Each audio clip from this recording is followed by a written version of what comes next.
Greetings, people of Earth. This is the Mr. Proctor Show for the 30th of November, 2025. My name is Mr. Proctor, and today we've got quite a show for you.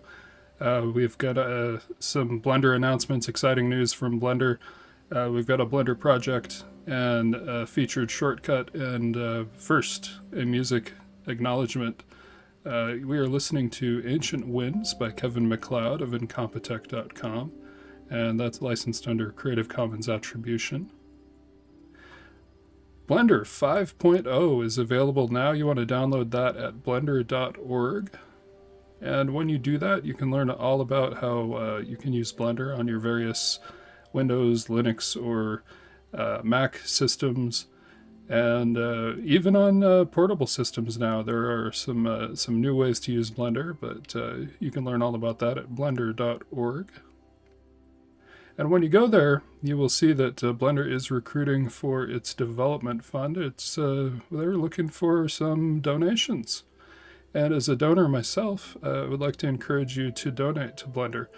That money goes to a great cause. They're making great software. And while the software is free, the people who make it are not. And you need to, got to pay those guys and gals. And the Blender Development Fund is a great way to give back to this software that has given so much to our community. So I hope that you'll consider joining me as a contributor to the Blender Development Fund. I should mention that my show is not officially affiliated with Blender or the Development Fund in any way, but I do like to cheer them on. So please go ahead and donate if you can. So for today's project, we've got a tower over Earth, and this will be part one, which will be building the tower, and we'll do other parts of the scene in other episodes. And I was thinking about this. I first thought about this while I was listening to an episode of Cosmos with Cosmos.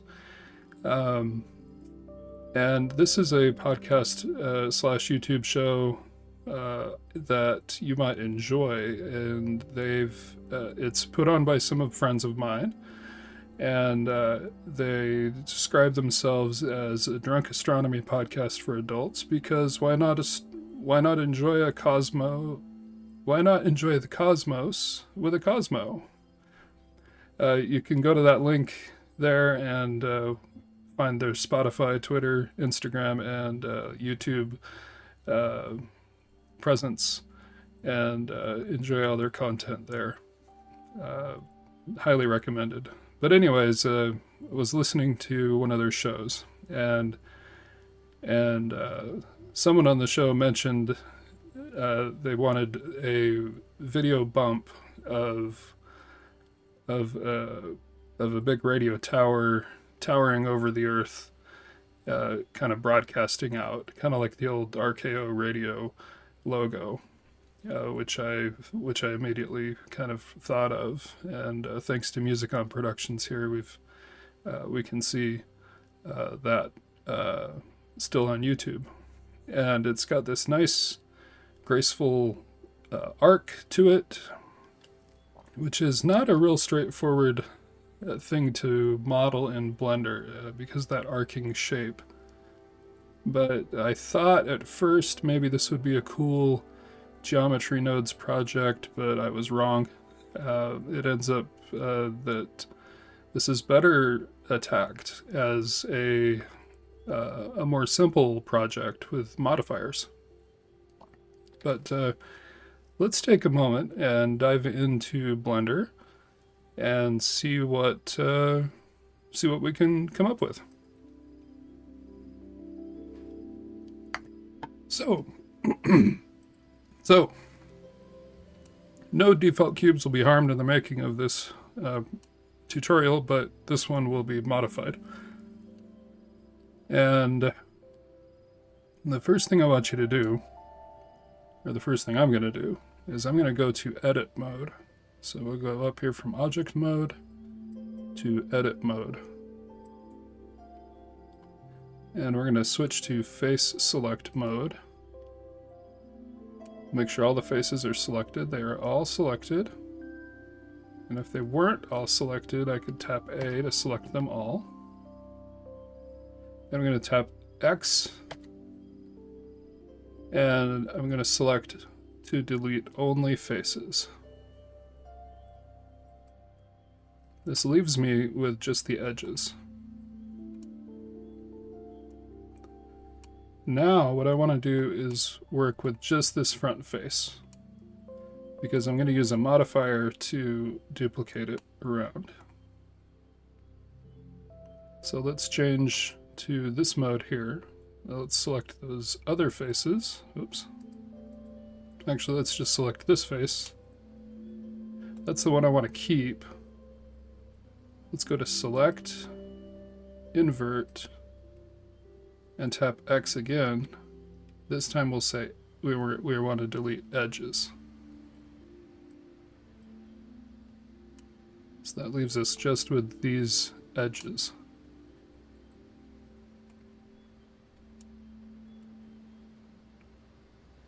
Now, I don't want this bottom one.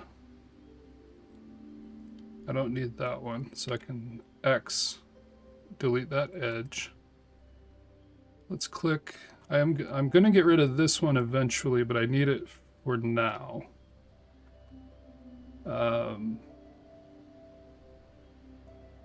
In fact, I just need that vertex down there, so I could switch to vertex mode. And maybe I could do a... Well, let's do my connections first, and then I'll delete that edge after I'm done with it.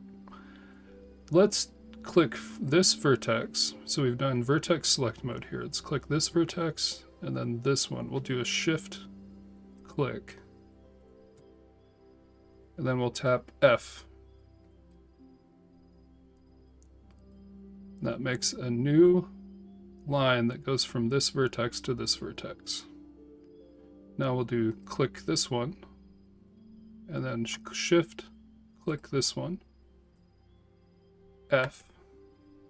F is in Foxtrot. And then you can see that that fills a line over to this one.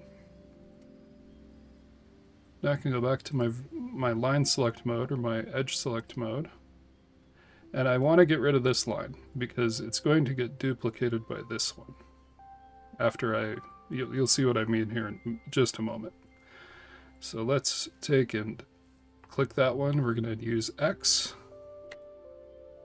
to delete just that edge.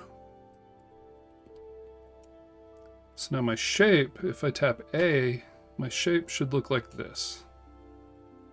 Kind of like an arrow pointing up to this corner. All right. If you've got that, then you're doing good. If you don't, then you need to reassess yourself. But that's why YouTube has pause and rewind. Okay. Now we're gonna go back to object mode. I did that with tab, but you can also come up here and click to go back to object mode. We need to add a modifier. Now that's over here. Oh, let me hide myself so you can see what's going on. Let's add a modifier. We're going to add a array modifier. This is one of the new modifiers in Blender 5. We don't want the legacy modifier. We want the new array modifier. So it just says array. Not array legacy, just array. And we want to, let's open this up a little bit. We want to change this from line to circle. See how we got this nice circle situation going on here? Change that number from a 3 to a 4. And you see I have a nice square circle there. I could make that lots of things, but I only need 4. So There's my nice square circle. Looking good.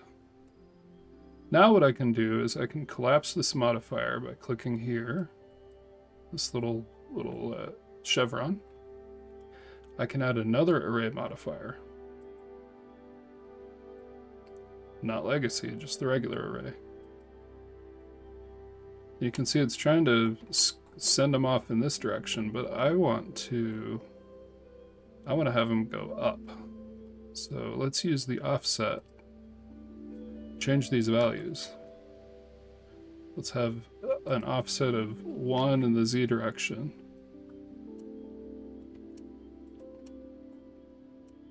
And then how many should we have? Let's have maybe 8.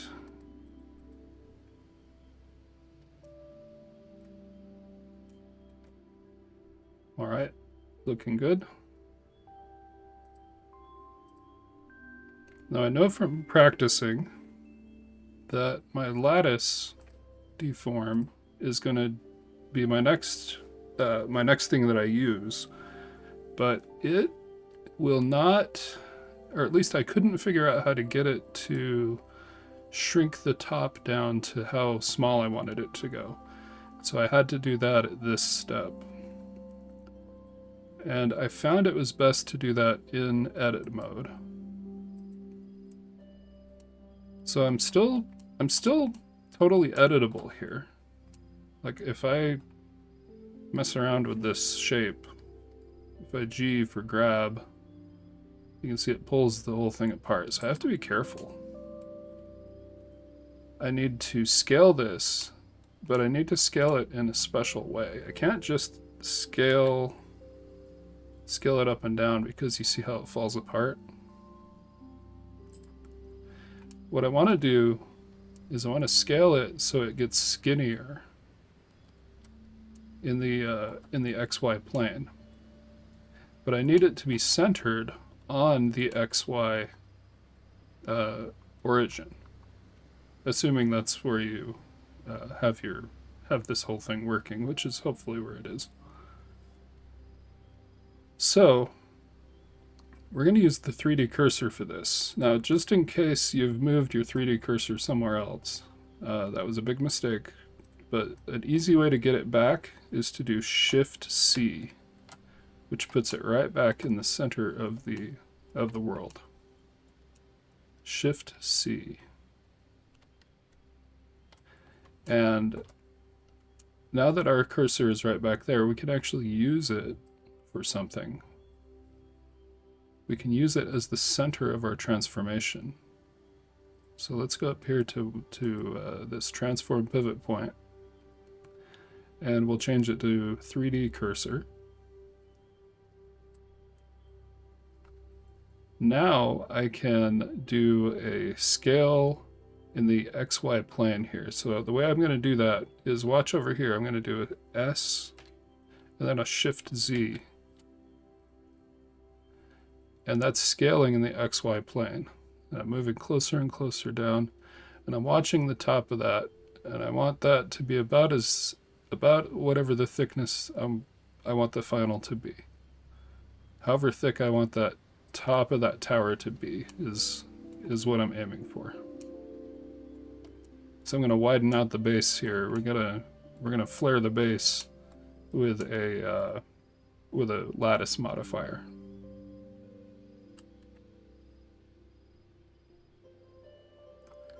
So, we're back in object mode.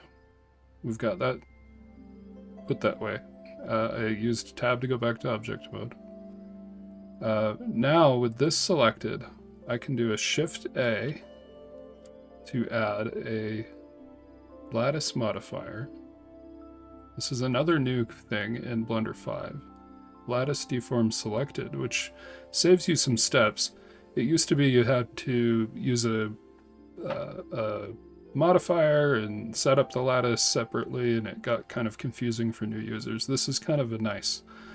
So let's just do lattice deform selected. Click.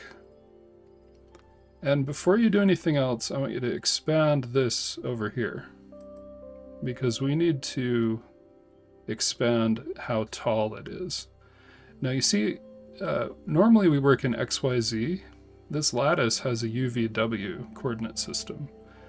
So XYZ corresponds to UVW. W is like Z. And if you look at the lattice, you can see, let me give you a side view here. You can see that if I expand the number of divisions, I am expanding or subtracting divisions in the lattice. It's fit to selected, which is fitting it to the selected object, which is handy, but also makes it kind of hard to see when it's set to 9. Those lattice divisions are perfectly overlapping these lines here, which make them kind of disappear. But if you have 8 sections tall, like I did, you want 9 lattice divisions in the W.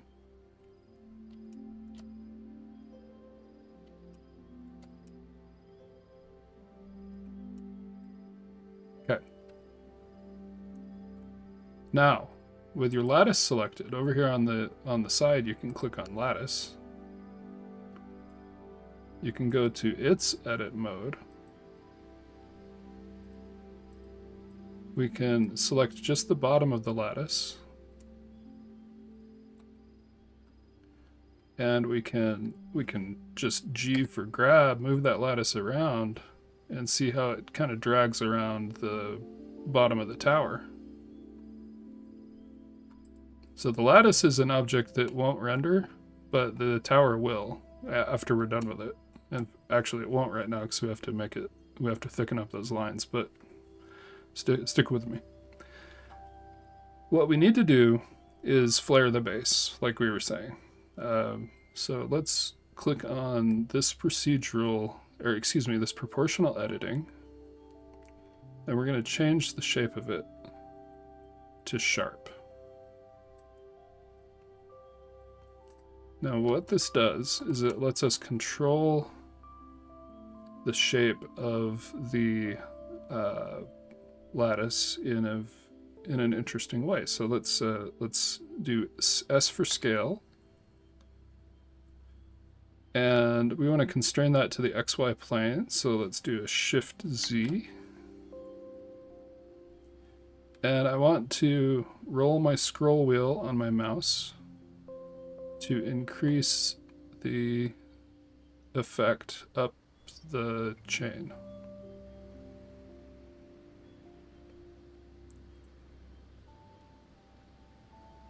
Like that. And go ahead and go in and out. And you can see your lattice is the outer shape and your tower is the inner shape with the X's. If you go too big, you'll see that the tower looks more like an oil tower, like an oil well tower. So we want this to be a little more small, have kind of a point at the top for our radio transmissions. That looks pretty good to me. I'm going to click to make it stick.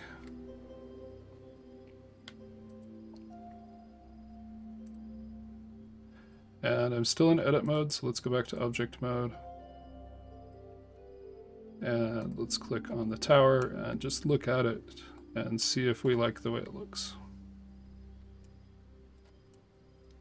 Now at this point we've got a couple of options. This is a good time to save. And if you don't know how to do that, then my goodness, it's time for you to learn how to do that. So I might as well teach you. Save. You can do save or save as. We'll go to the desktop. And we'll call this the TV tower.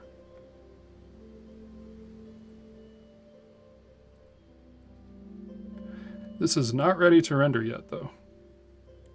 It won't be visible. So we need to do something to make it visible. We have to thicken up these lines, because right now we just have edges that have no thickness. A easy way to do that is to convert this into a curve. And what I like to do is I actually like to keep a backup copy of this shape just in case something goes wrong and I want to try again. So I can right click, I can go to convert to curve, and look at this option here. I can click on keep original,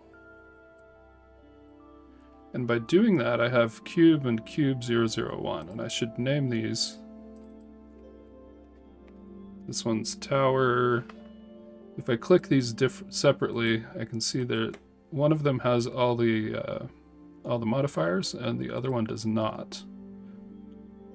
Also, one of them has this object data properties which looks like a mesh data, and this one has curve data. So I know which one's which. So this one here is my tower, my dev tower. So let's just call it that. My development tower, I'm going to make it invisible and not renderable just to make sure I don't see it. Also the lattice, I'm going to hide that because I don't need to see that anymore, but it's there. And then this tower, this will be my tower. So we'll call it that. We'll stay organized that way. Now the tower is a curve. So let's go to our curve data properties. And let's scroll down and to geometry. And let's see, I was thinking of bevel depth. Let's look real close here. If I take this bevel depth and bring that up, oh, maybe something like 0.1. I've got some thickness that will render.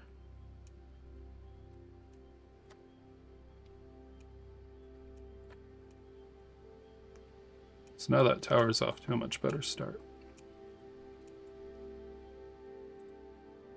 Let's see how it looks in the camera. Let's turn on the camera lock so I can move the camera around.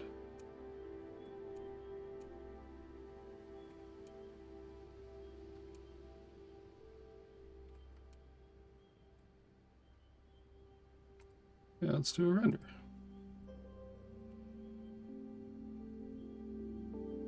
Yeah, cool. Okay, well the lighting could be a lot better, and I need to put the world in there and do a bunch of other stuff, but at least it renders. So that's our first step. If you want to put a little ball on top, that's easy. Let's go ahead and top it. We'll do a Shift A, and we will add a UV sphere. G for grab, Z, move it on up. And then we can do an S for scale. Whoops, oh, look what's happening. Moving that ball up and down. Why is that happening? It's because we still have our transform pivot point in that 3D cursor configuration. So let's move it back to median point. Now when I do S for scale, it'll just scale from the object pivot. Right click this thing, shade smooth. All right, that's all looking pretty good.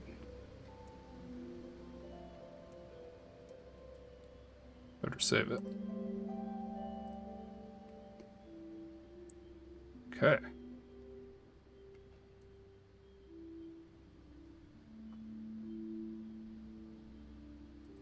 All right, folks. Well, today's episode is brought to you by the letter G. G is for grab, and you should know that G can be used in combination with other letters to do things useful. So I'll just I'll give you an example of that over in Blender.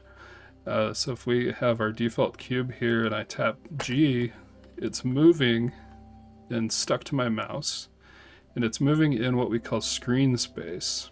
You can see up on the top of the window there, gives you the information about the difference in X, difference in Y, and difference in Z that it's moving. But if I again tap some other key like X, now it's stuck to the X direction. Now I could do that again. I could say GY, and now it's stuck to the Y direction, which is really handy. So, and then also that GZ makes it go straight up and down, only moving in the Z direction. And this also works in local coordinate systems as well. So let's say it was rotated for some reason, and you're in local coordinate system. If this was already set to local, you would say GZ, and it will go local. And if you said Z again, it would stick you to the global. And then if you said Z again, you'd be free. Until you click to make it stick. So, anyway. Once again, today's music was Ancient Winds by Kevin MacLeod of Incompetech.com, licensed under Creative Commons Attribution 4.0. We hope you enjoyed today's show, and once again, no default cubes were harmed in the making of this tutorial. Please let us know what you'd like to see next. We'll continue with the tower, and then we'll move on with the user requests. Thanks for watching.